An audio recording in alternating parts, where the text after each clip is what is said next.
of their work in the informal sector of the economy. Right.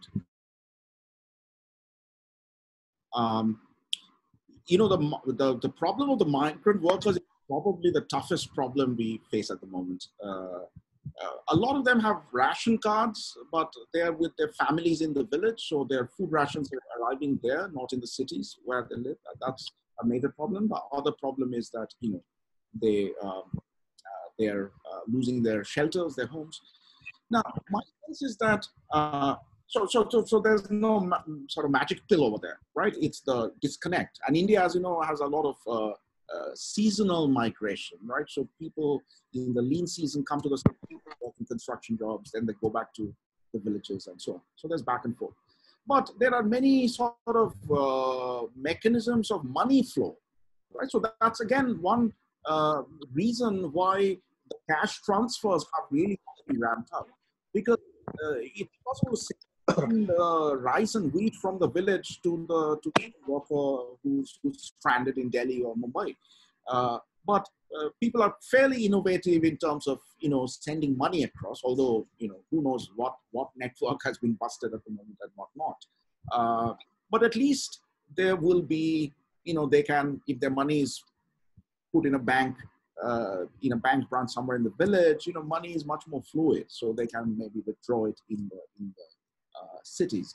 I'm not saying that, you know, if there's a lot of money transfers into these households, then it'll be absolutely smooth, you know, getting those resources to the migrants in the cities. But it's a little more possible relative to in-kind transfers, right? So especially with the migrants in mind, there is I mean, it makes the case for a temporary tax over the next few months much stronger, I would say. Right. So we do have the next question from Mansi Gore. She's been asking that you have given good measures about unique basic income and even universal basic advance, cash transfers and increasing rations to poor. But how do we manage the fiscal burden of these measures, particularly in the long run? Yeah, okay. See, I partly talked about that in the talk. One thing again, which is not getting too much attention, is that, you know, these losses are not uniformly distributed at all, right? I put myself up as a shining example. I mean, economically, I haven't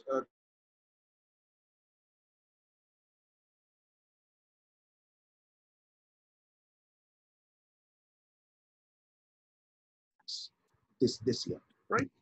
There are sort of, you know, long-term disincentive effects of taxes. Recently, the corporate profits tax was slashed on the basis of the argument that, you know, that some sort of parity with the corporate profits tax in other countries. Otherwise, investment will not flow into India. It'll go to other destinations. As a long-term argument, that is fine. Yes. But if you have, in a special pandemic year, if you hike corporate profits tax or high bracket income taxes, as call it a pandemic cess. We have paid all kinds of cesses 7 years, right? They're not bracketed with the usual long-term income and profits tax rates. They're sort of temporary.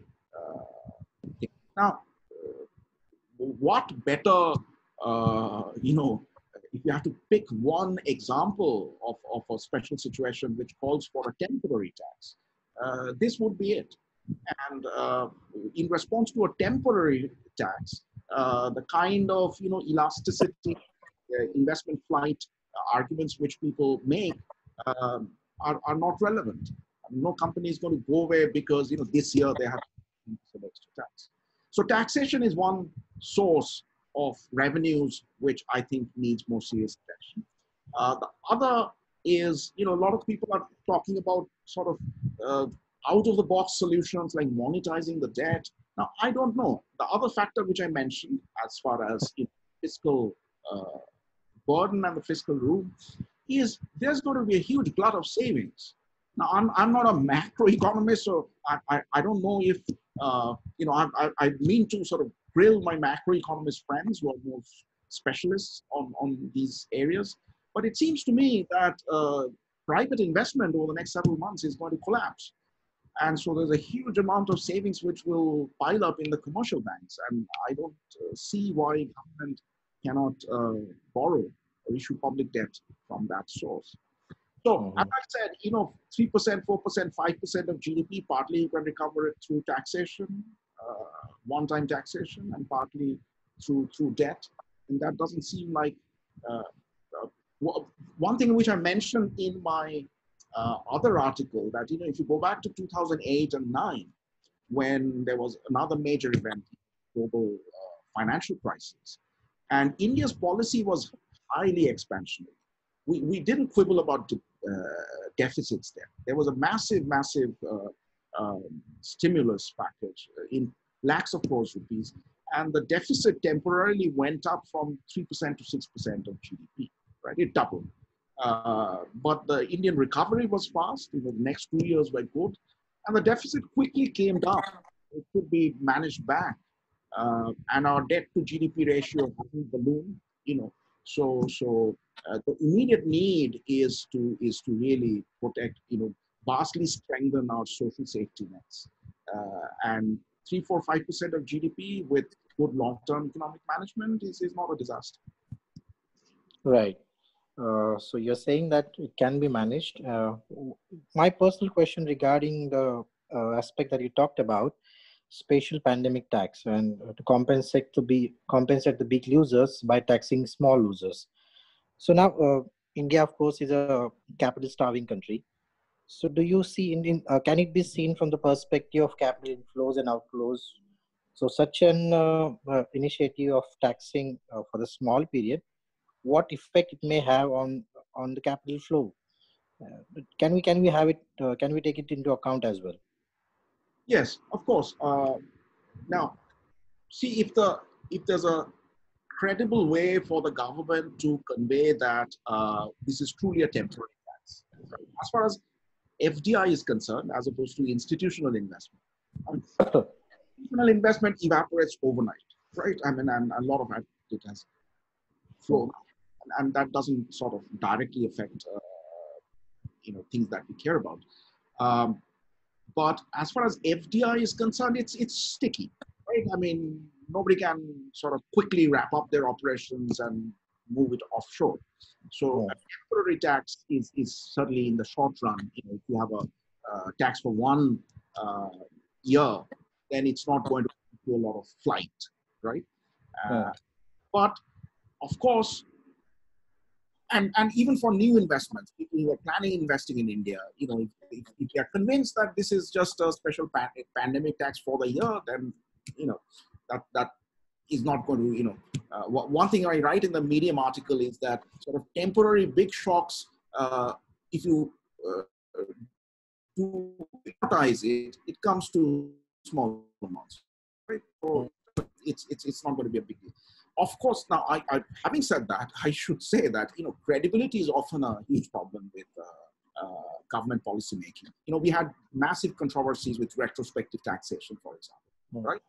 So Yeah. so government has to truly convey somehow that this tax is really not something which will revisit you every 3 years. It is truly a special situation and a special tax. Now, how exactly, what is the art of gaining that credibility is somehow that has to be done. I don't have very specific answer. Right. Right. I just ask you this because recently the one document that has been published by Niti Aayog, they are saying that we will be having so much of capital inflows, which will be leaving from China. There are thousands of companies. There are 1,000 companies which are planning to shift their operations to India. So in that scenario, it might become a little complex so as to implement. So by the time I'll take the next question, which has been asked by Madhushmita Dash. She's asking that you said about incentivizing testing. It's a demand side problem, but what about the supply side issues like lack of testing facilities from Yeah, the state government side? yeah, yeah. No, that's very, very important. So I don't mean to say that's not important, but as an economist, I don't have anything very useful to say on that, right? It's just the resources have to be spent and the administrative effort has to be made and the testing facilities all has to be ramped up. And that has been talked about a lot and written about a lot, and I'm in full agreement. As I said at the beginning, that after sort of these, strong suppression measures, uh, we have to settle down to much more targeted and much more surgical kind of policies, which can only come on the back of widespread testing. So the supply side of that is very important and has to be increased. The demand side has been talked about much less, so that's why I spent more time talking about it. You're right. The next question is from Dr. Deepika. She's asking, corruption is, of course, a big issue in India. How to avoid it during distribution of food rations? Secondly, in the northern region, it is harvesting time for the wheat crop in particular. Farmers are suffering huge crop damage due to heavy rains and due to lockdown. They're not able to harvest it on time. So, from the agricultural perspective, so what would be your take on this? See, She's pointing out two issues like corruption and then the agricultural production. right. Yeah. See, corruption is something that we have to navigate all the time, right? All our welfare programs, um, especially the PDS was known for leak and corruption. Apparently, it has come down a bit in the last few years. Things have improved, but it has by no means gone away. Now, we keep up efforts to reduce corruption in the PDS. Various initiatives have been done, social auditing, and so on and so forth. So, in spite of corruption, uh, we can do two things. We can do one thing: try to find better delivery mechanisms. Right? A lot of these DBT advocates, they say that, well, if you directly transfer money to then who's going to steal the grain, right? That's done by unscrupulous ration shop owners. So that's a running debate. I would like to keep that debate separate. It's a very important debate. Right. Yeah. But at a time like this, we don't suspend, even before nobody seriously thought that, the food subsidy or employment guarantee should be suspended because of corruption. We had a massive corruption levels. Right. So we can't say much about corruption right now, or by that means anytime we cannot say anything much about corruption. So I'll take the next question, which is being posted by Dr. Shweta. Can I quickly? Is the agriculture question? Yeah, yes, sir. Please. The agriculture question, crop damage due to hail and so on. It has happened, so we have to deal with it. But this doubling the PDS allocation, I think is something which we have to keep our eyes on, because see, the reason we have this, in my understanding, the reason we have this huge stockpiles, 3 times the buffer stock norms, that's the amount which FCI is holding in its stock. It's really to manipulate food prices, right? It's to give income support to farmers, because that way you drive up the food prices. So now, one danger from the farmer's perspective, I think, is that if a lot of grains are released into the market, that's going to put downward pressure on food prices. Who knows what exactly is going to happen, but that's an economic force that we need to watch. Yeah. So, Doctor, I'll take the next question. Yeah. Dr. Shweta Kohli, she's asking that you talked about having a economic stimuli. So what would be measures that we can arrange that be a huge amount of money, except PM Care Fund that we are having right now?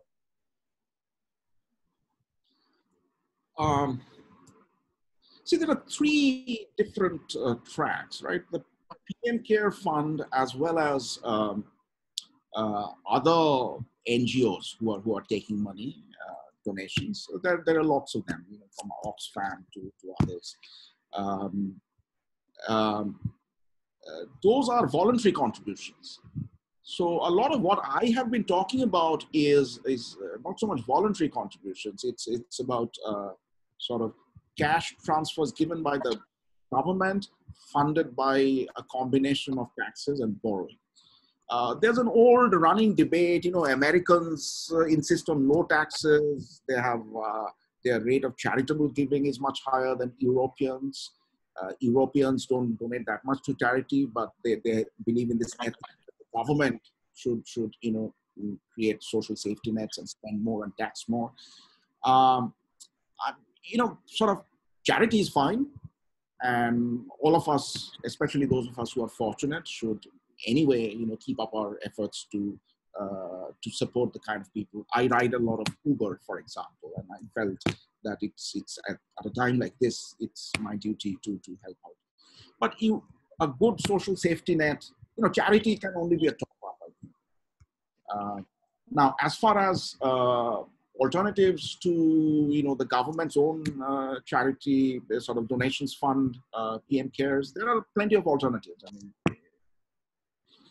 right. So, if I may ask you, just a few years back, as Thomas Piketty has suggested in his book Capital, so can we have that option that taxing the rich and having that kind of policy in India? Yeah. See, I absolutely.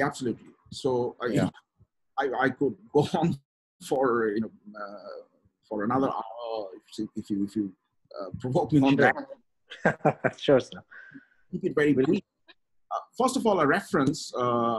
Professor Subramanian has published an article, I think in I forget. If any of you email me, I think it's in Ideas for India, maybe. He calculates that if you impose a 4% wealth tax at this point on about the 1,000 wealthiest families in India, that will raise about 1% of GDP. Okay, right. That super rich one time. Yeah, it'll raise a significant chunk, but there'll still be need for a lot more. Now, in the longer term, I have written with Debraj Ray, Professor Debraj Ray of NYU, where we are strongly trying to make a case for a sovereign wealth fund, right? Because rich countries like Saudi Arabia or Norway, they have lots of money. They have huge sovereign wealth funds, and that sometimes it funds income checks to universal basic income to people, or other kinds of social expenditure. So we think every country should create it. And some countries have been lucky, like Norway, because the government has this oil wealth, and that's what filled up the coffers and created that fund. Not every country is so lucky, but some sort of taxation of wealth and capital could feed into that. And the greatest source of inequality in the last 30, 40 years that has been the topic of so much discussion before that it was hijacked by the coronavirus. A lot of this rising inequality is rising because capital's share in GDP has been going up for economies like the US. And capital is extremely unequally divided. So if you want to do something about that long-term trend in inequality, there's no other way, as Piketty has and others have suggested, but one or another target capital either as a stock or as a flow and hike up the taxes on that. So in a nutshell, the coronavirus is pushing us now formally to away from the neoliberal ideas, I would say. That is a wonderful point you made. It's a point that's in my head, and I should have said it even without. See, if you want to see, it's good practice to try and find a silver lining in every crowd. Right. So if you're asked the question, maybe, and I've talked to Debraj and others a little bit about this, right. that it'll make us confront the huge social injustices which were there before this virus formed, right? It just, sometimes things have to get worse before they get better, as they say, right? And the hope I have is that these issues will now be brought to the table, and even after the pandemic passes, there will be no way of avoiding it, hopefully. Right. So I'll take the basic indicator as the universal basic income, which came in India last year during elections. Now, nobody's denying that. No, everybody's welcoming it. So possibly we are moving away from those neoliberal ideas. So I'll take the next question. Can I just interject? I mean, that is a very, very restricted form, right? The PM Kisan, I think, is what you have in mind. UBI, I talked about UBI, Universal Basic Income. Yeah. So what the Indian government has currently is money to the people who own less than 2 acres of land. It's the PM Kisan scheme, but it's restricted to farmers and landed farmers. Right. Right. So it's far from universal yet. Right. So taking up the next question, which has been posed by Parmeshwar Gore. In some states, the salaries are not paid, which is not correct according to your lecture, as I feel. Please give your view on it. Salaries of private sector employees? Yeah, salaries of private sector employees are not being paid. So Yeah. I'm not clear about what exactly he's willing to ask. Mm. So rather, I would shift to the next question. Yeah. Once the economy opens again, it's Shubham Sanap. He's asking, once the economy opens again, inflation is expected to rise steeply. So what could be the revised inflation target, which will be manageable with the current fiscal constraints? Should we go into that now, having inflation targets as such? See, I'll be pretty agnostic about that. It depends on policies. I mean, there are huge deflationary pressures too. As I said, some kinds of demand will completely collapse, like investment demand. So it depends on a lot of factors. Right. So we are having two more questions. One is about the rural and urban sector division. So do you think that these two sectors per se would have a different economic impact on it, and how would it be? See, in a sense, the suffering has been greater in the urban sector or more unequal in the urban sector. Again, there's a privileged elite there who have, their only pain really is that they can't do the usual socializing. But the migrants in the cities, that has been all over the headlines. So I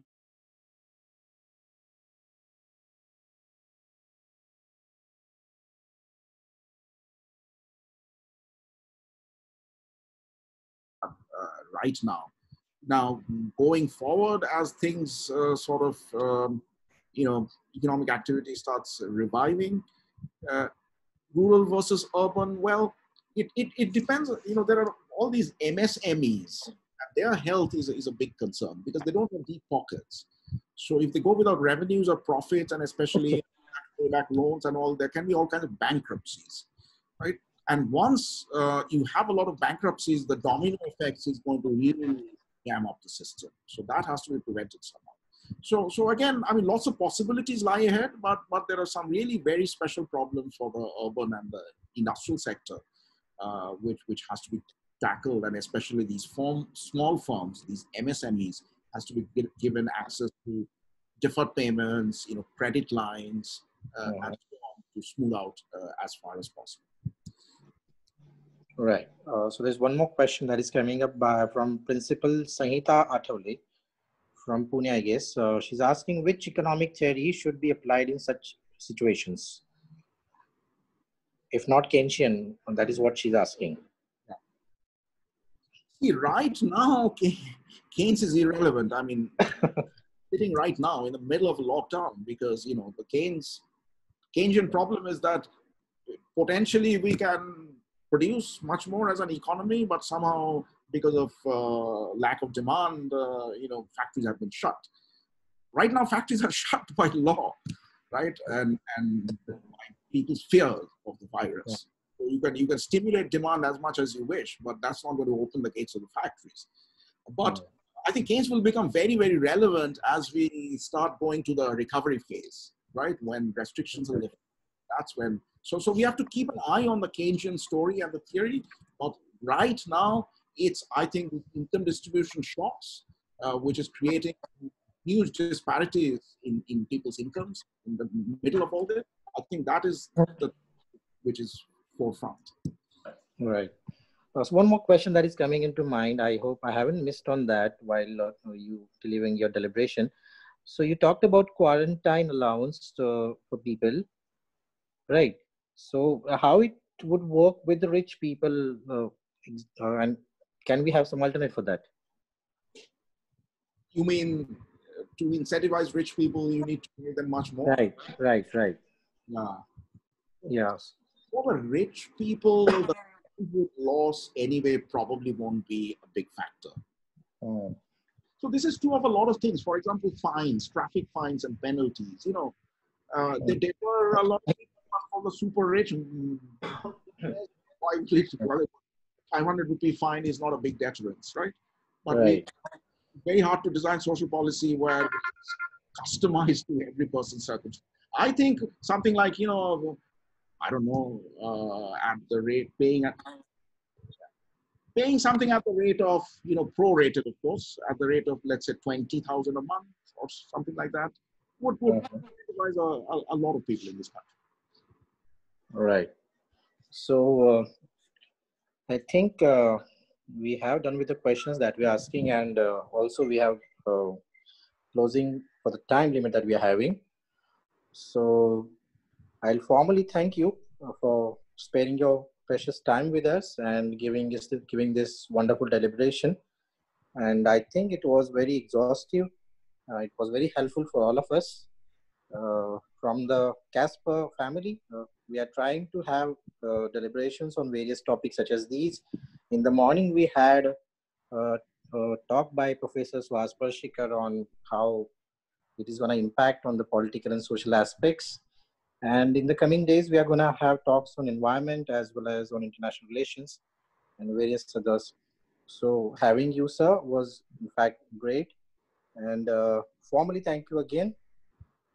We do hope that we can have some other meaningful engagement in the coming days and have such more and have more meetings like these. Thank you very much, and thanks for this opportunity to present my views and participate in this lively Q&A. Thank you. Yeah, thank you. I formally announce that it has been closed formally. Thank you, everyone. Thank you. Thank